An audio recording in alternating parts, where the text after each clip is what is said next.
Hello everybody. So in today's lesson we're going to be making up our color chart for portrait painting using the DecoArt Americana acrylic paints. Now I've got Joe to help me with creating the grid pieces because my color charts were getting a little bit messy. So I'm going to do my chart on this, and and I've got another piece of palette paper which I will create my mixes and put them onto here. You don't do your mixes and put that on the chart. You do your mixes on palette paper and then get that right and then put it onto the chart, because this chart is what you're going to be using to reference the mapping exercises that are coming up in the next few weeks.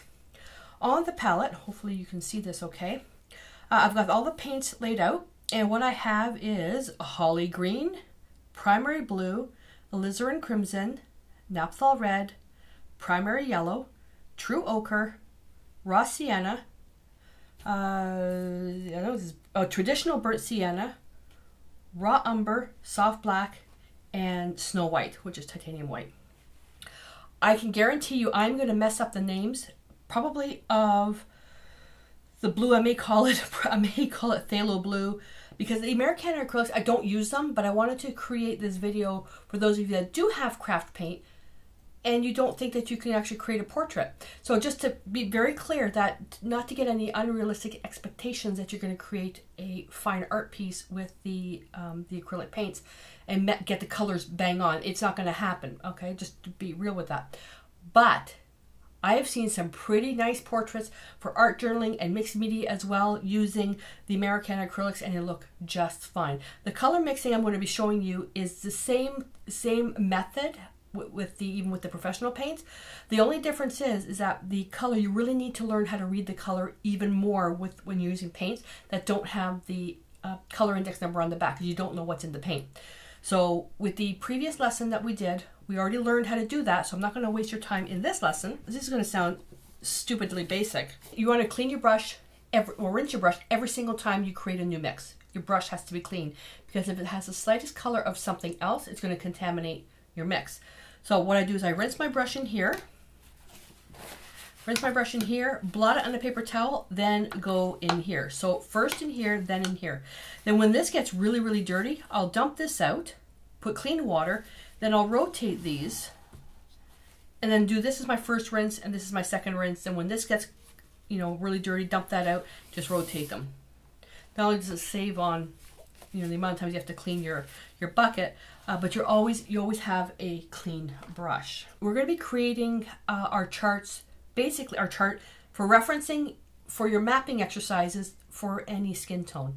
Now the colors we're going to put down here, that's not the Bible. Okay, you will need to taking these foundation mixes, and then you can add a little bit of extra something. So if you create a mix and then you're ready to map it, you go, yep, this skin looks like this, but I think it's a little bit redder, so you will have to add a little bit more red, but you won't know that until it actually comes to the mapping stage. All right, so you're going to get yourself your journal, your sketchbook, whatever. You're going to draw out some 1-inch squares, unless you want to freestyle the charts.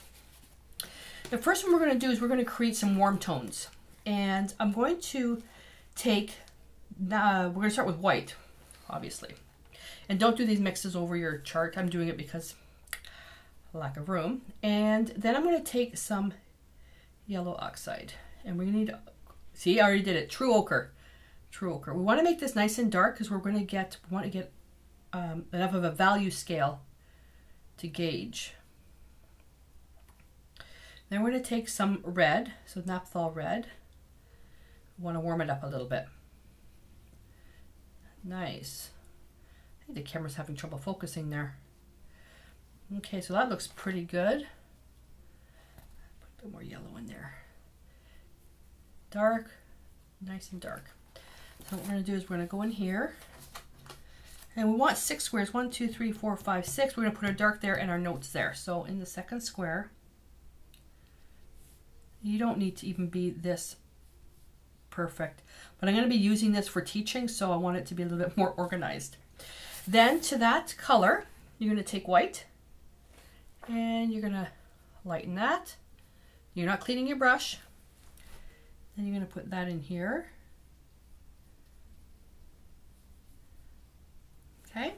You're going to pick up more white.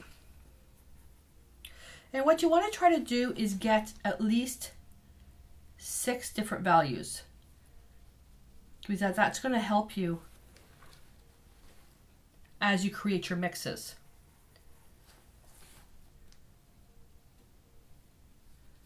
You're just going to keep adding white.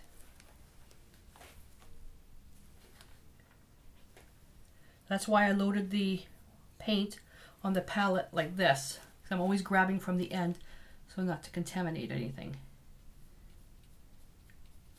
And you want to mix on your palette because you don't want any streaky colors in your chart. 1, 2, 3, 4, 5. Oh, I have one extra square. That's fine. You really don't need to go any lighter than that, but if you wanted to, you could. It gets to the point where you can't tell the difference, but this is it's not too bad. So I'm making 7. You only need to do 6. All right, so that's the first one, and then blot remove the excess paint, rinse in bucket number 1, blotting, rinse in bucket number 2, and blotting. That way you always have a clean brush. Then what we're going to do is we're going to go, get my liner, go into to here, and we're going to make our note. So what this is titanium white, true ochre, and naphtha red. This is going to, you know what I'm going to do? I'm going to write / yellow oxide because it, I get a little confused. Now what I also didn't do, naphtha red is almost like a neutral red. On the color wheel, so I'm thinking naphtha red sits right about here. You could add a little bit of, when it comes time to when you're doing a portrait, if the skin tone is more golden, you'll learn in the mapping stage, you can also add a little bit more yellow or orange to that. I didn't put orange because it wasn't necessary, but you can put a little bit of yellow, orange in there if you want. All right, so now we're ready to go to our next mixture. Change the paper towel. So now we're going to create another warm mixture, which is really, really hard. It's so hard. We're going to take white and true ochre. That's it.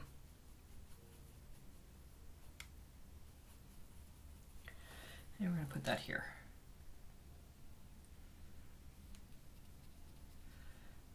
Okay, and then you're going to add white to lighten, and you're going to finish off the rest of the value scale. This might seem tedious, but you know what? You have to do this work in the area that you're going to be painting under the lighting that you have, because I did this experiment. So I do my painting here. Then what I did is I went over to my product photography table, which is under different lighting, and I brought my chart over there, and the colors look different. And you can also see that this value scale is getting harder and harder to notice, because the white is just overpowering yellow oxide or true ochre by itself. Okay, I'm not going to keep the thing in camera view. You'll be able to see. All I'm doing is I'm adding white. So this one is snow, titanium white, and true ochre. I'm going to put / yellow oxide. Okay. Now we're going to repeat the same exercise again, but we're going to use burnt sienna this time. You know what? Let me do a different one. I wasn't going to show this, but depending on the color you have, and because it's so different, let's do raw sienna first. I better write this down. So I covered this up with paint because I made a mistake with what I was writing down. The next mixture, I was going to start off with true we did the white with true oxide. Now I want to do the same thing but with raw sienna, because you'll see the difference. So snow, titanium white, and raw sienna. I want to show you that first, because normally I was just working with yellow oxide, and I noticed that sometimes, depending on what I was painting, that the raw sienna was a much nicer mix.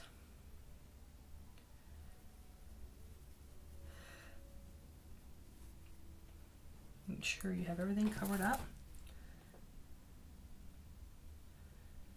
Depending on what you're painting, so now I'm just going to add white. Sometimes this comes out just a little bit nicer. So now I'm going to do the same thing now, but I'm going to be using burnt sienna instead. So what we're going to do is I'm going to write it down first. So it's going to be true ochre, yellow oxide, and burnt sienna. So although we're not adding white into the initial mixture, you'll add white to create your value scale. Okay, so I have my yellow oxide and burnt sienna.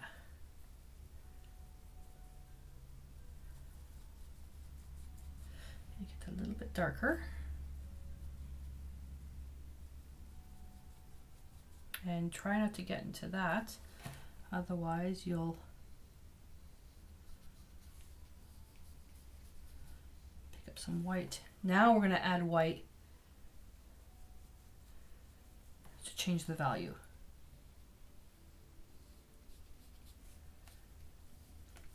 Now one thing what I noticed with this is that these colors don't go as far because it's craft paint. You know, it's the cost point. The more professional paints have a higher pigment. I mean, these are really good craft paints. So if this is what you have and you really like to, you know, create your, you know, you like to do faces and figures and all that stuff, is just to do this and then very slowly just graduate to, even if you go with the Decor Americana Premium Acrylics, which is the next level up from this. This is if you have craft paint. I'm a firm believer of working with what you have until it frustrates you and you can't work with it anymore.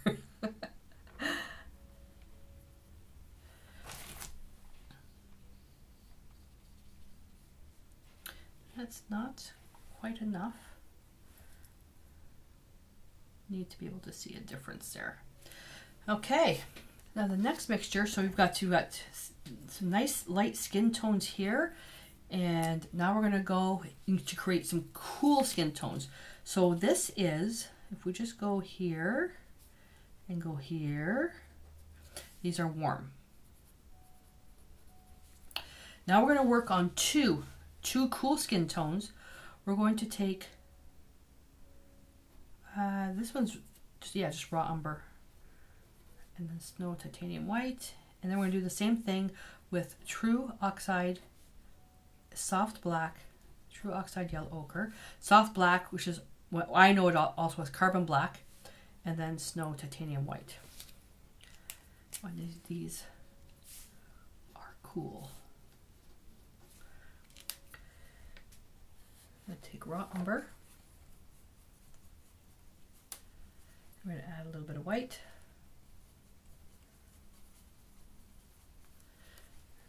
A bit more raw, but we're not quite dark, just a little bit of white in there.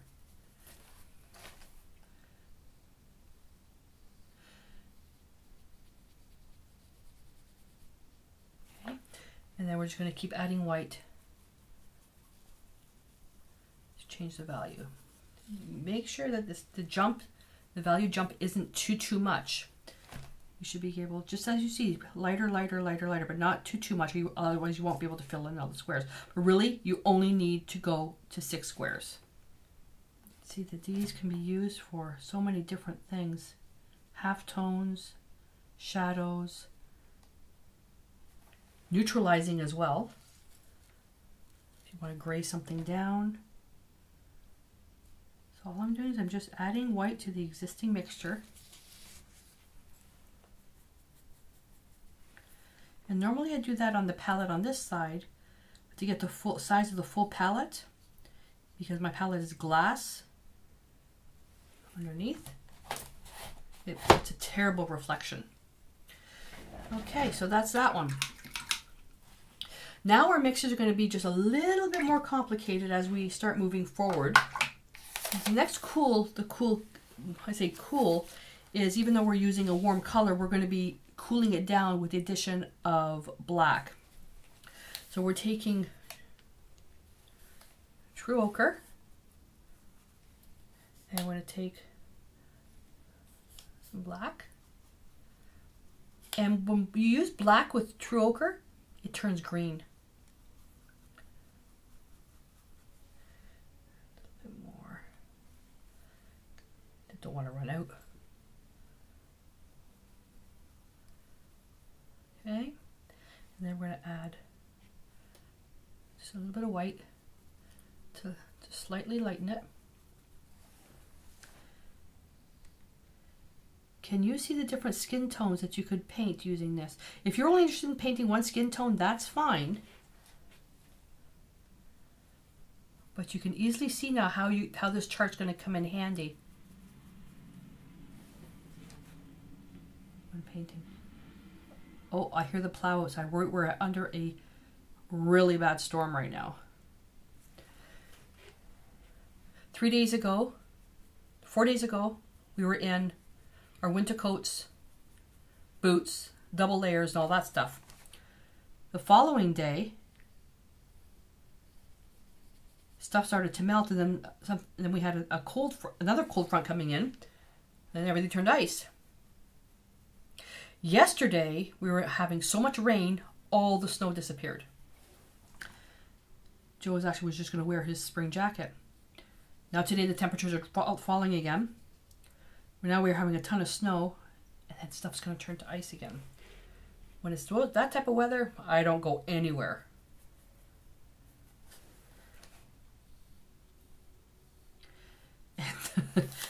And the rain was so bad last night. Oh my God. It's a good thing I was wearing my big winter coat, my Far West coat, because my jeans were soaked and I was cold. My jeans were just soaked right through. You guys get the idea what I'm doing here with the values, right? As you see, as they're drying, they're getting a little bit darker as well. I'm going to write the color mixes first because that way I don't get messed up. All right, so in the first one now we're going to make a reddish skin tone. And we're going to do that with, now we're going to have to do a little bit of mixing here. We're going to work this with alizarin crimson, plus, which means more alizarin crimson. And then we're going to use our, how am I going to write this? In the chart, we're going to be making this mixture, which is holly green, and then the primary blue to blue it down a little bit. So I'm going to say just a blue-green, which is holly green plus primary blue, just so you guys understand what I'm doing. Then I'm going to make a greenish mix, and this is the alizarin crimson, and then the blue-green plus, and it's the same thing. It's, let's see, holly green plus primary blue, and then what I didn't write down, I write down the arrow. We're going to lighten it with primary yellow, not white. That's why this was getting a little bit complicated now. So to make this mix, let's start with, let's make up our blue-green first. Want to make sure we have that set. I would normally use phthalo green on the blue side or even Viridian for this. I don't like color mixing this. This is where, because I'm using the more professional paints, this is a bit of a challenge. That's not bad. Always refer to your chart. Make sure I have enough of that mix. It's got to be the same mixture that I'm working for both sets of colors. So I'm going to make up enough. I'll only need it for the next two swatches. All right. So I'm going to take alizarin crimson, more alizarin crimson, with that blue-green, and then what we're going to end up with, need more of that green. The green neutralizes it. And we're going to end up with something that's going to look almost like purple if you look it through there. Do not add white to this. What we're going to do is put the first mixture here, which looks purple. Now we're going to take yellow and add it. Now it looks too gray. That's too gray, so I need to add more red to this. I need to add more red and a bit more green. What you're going to end up with is something that's rusty.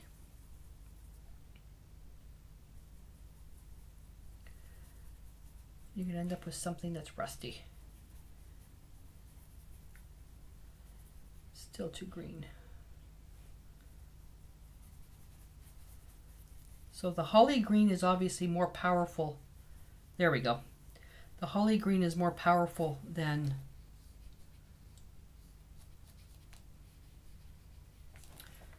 that's pretty good. It's more powerful than alizarin crimson. I want to take more yellow.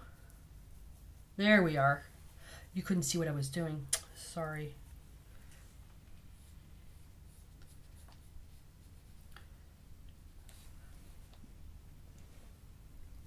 The yellow is even a bit weaker. I'm going to put that one up there. This one's a very complicated mix. You're just looking for a rust.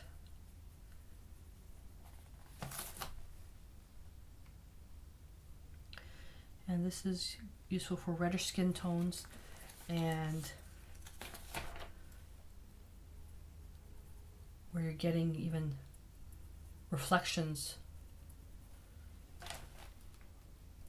on the side.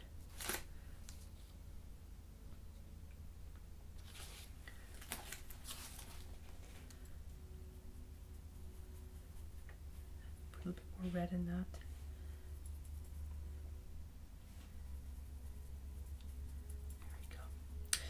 So this one's a bit of a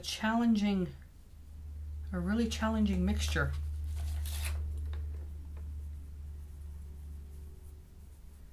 This one is a very challenging mixture.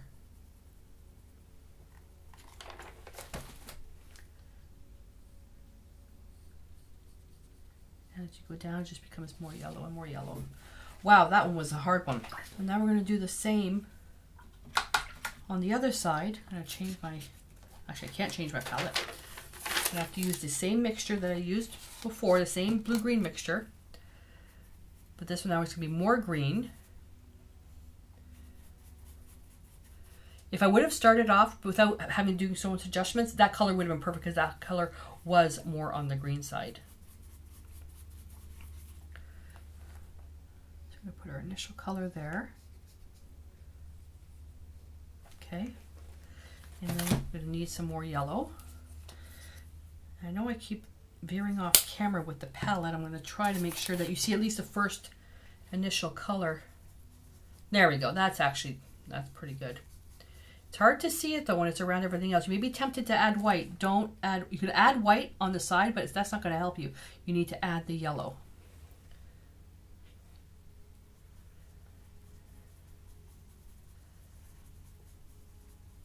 And add a speck of red to that just because it's not quite ready enough. There we go. So the green was a little too bright.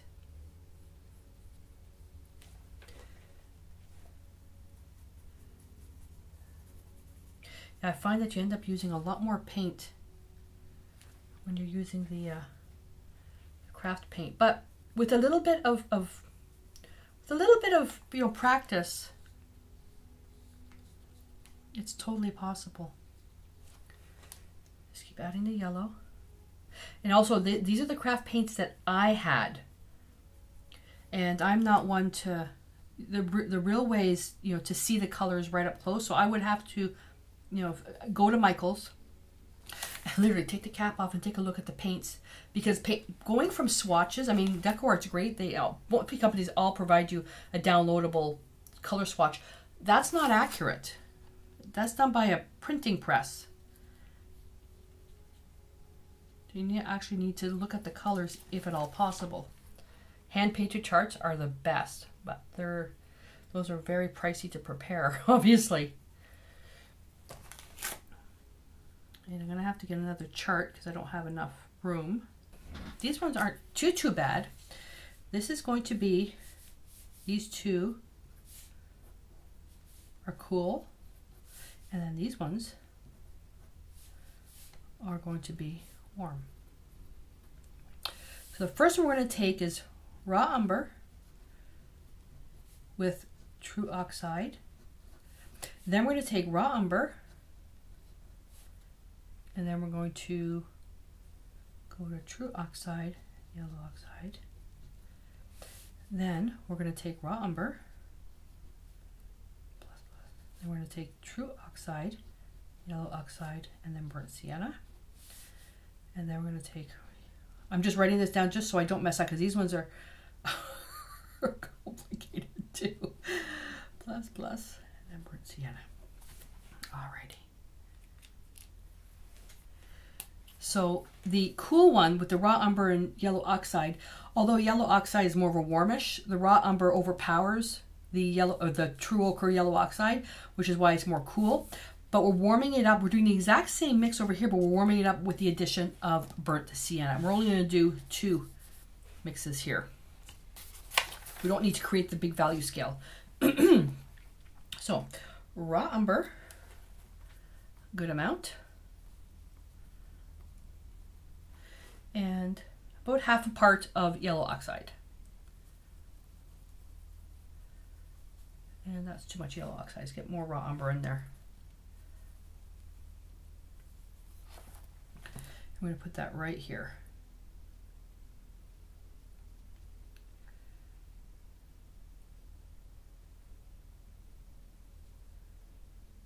Okay. And then we're going to lighten it with more yellow oxide. And the yellow oxide, not that much yellow oxide, it was just a little bit. There we go.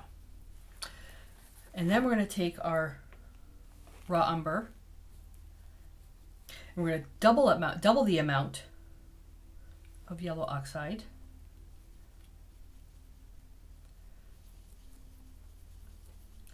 That's too much. But basically what it becomes is the next value from down here. So if you're going to take this value and add more yellow to it, that's what would go here. And that's probably the way I should have done it.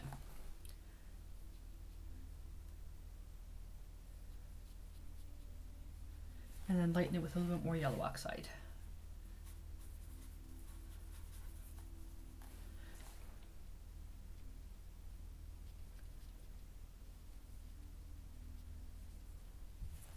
Go. And then the last mix, I'm going to take raw umber.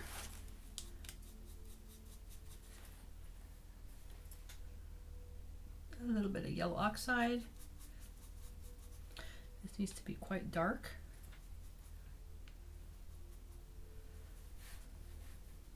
I think I was off camera there. And then burnt sienna.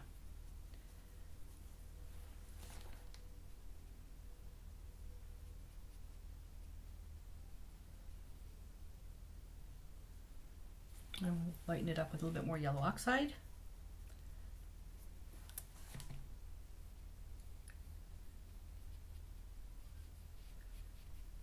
Okay.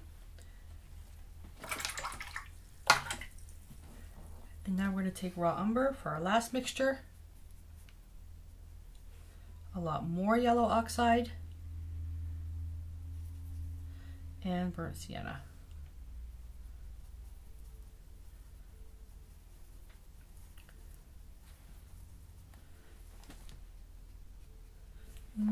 Not quite enough burnt sienna. Oh darn, which mix was I making? I'll have to just use a dirty brush.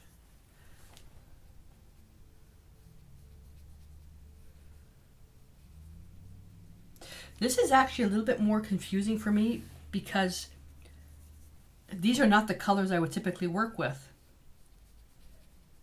Because these are the Americana. So the colors are throwing me for a little bit of a loop. What I'd like to do is I want to take a little bit of white and add that and see what happens.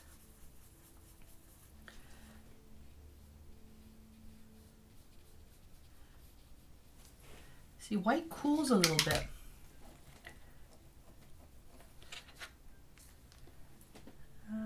This one.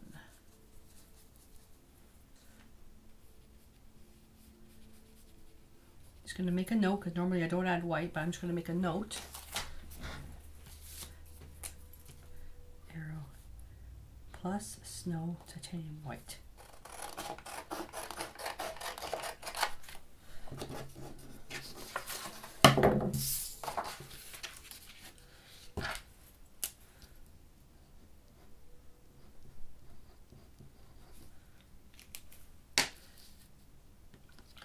And I'm just going to get some tape. And you can do this any way you want. Ideally, you just want to tape it on the back. I'm taping it on the front because this is just for teaching. And then I can cut this even further, or even to make notes. Because now what I can do is I can fold it. And that's fine the way it is. Okay. So just to summarize, so we have a whole bunch of skin tones here, which you then can take a photograph and you'll be able to, or even your hands, and go, okay, what does that look like? What does that look like? Oh, because I was thinking that yesterday my colors were here. But now as I look here, I'm going,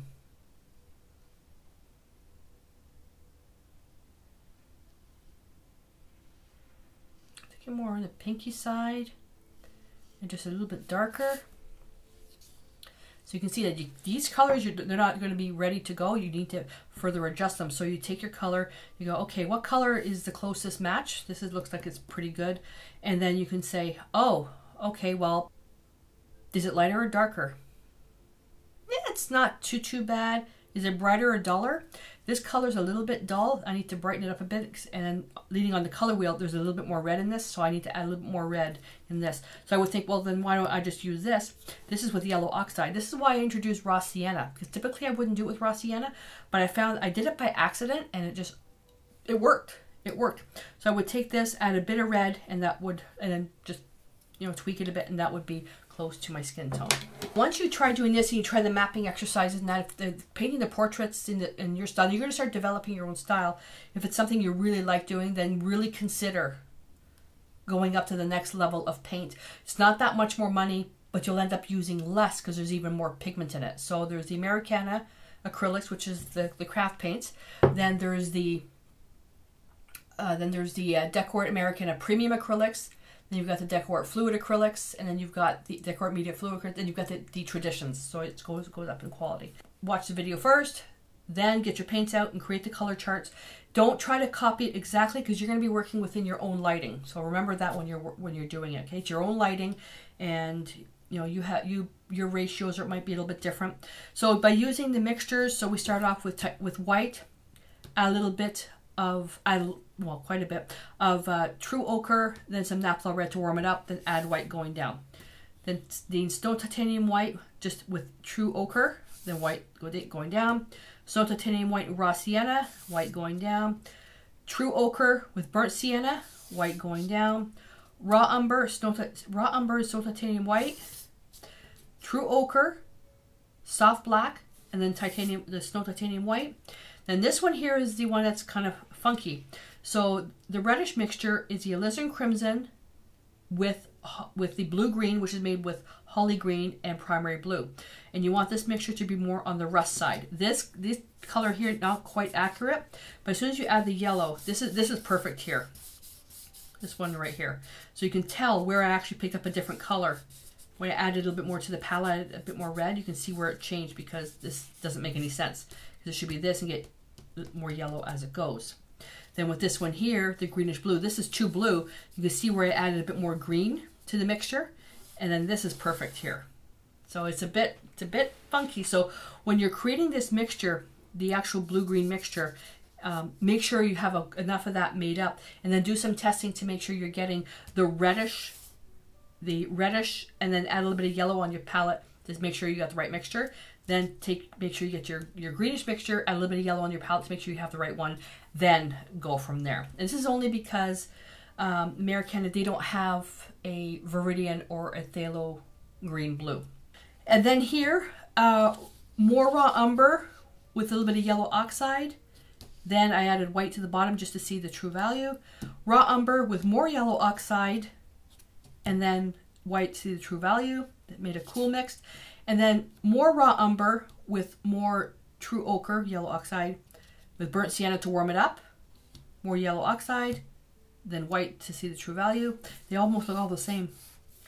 Then raw umber with more true ochre / yellow oxide. With burnt sienna, add more true ochre, then white. It gets confusing. Oh, it gets confusing. So this one here, I can actually go, this is plus true ochre, yellow oxide. This mixture is a bit more confusing here. These are all pretty straightforward. So this is the complicated stuff right here. All right. So give it a whack. Give it a whack. Give it a try. and then you'll probably need to do this a couple times just to until you get your colors finessed. But what you're looking for is warm, cool, reddish, greenish, and then some, basically some, some cool and warm brownish tones. And with this, you can paint almost any, well, no, not almost any skin tone, any skin tone. If you have the limited palette, the actual colors that we worked with the previous lesson, yep, you can paint any skin tone. Keeping in mind that you're using craft paint, you may need to pull a few extra colors if you're not able to replicate it. Okay, so just to let you know with that. So, what'd you think? If you have any questions, hop on over to the private Facebook group and share your pictures there, because you can't share pictures on YouTube or Vimeo or wherever you're watching this video. Share your pictures and comments and questions, and we'll all jump in and give you a hand. Alrighty?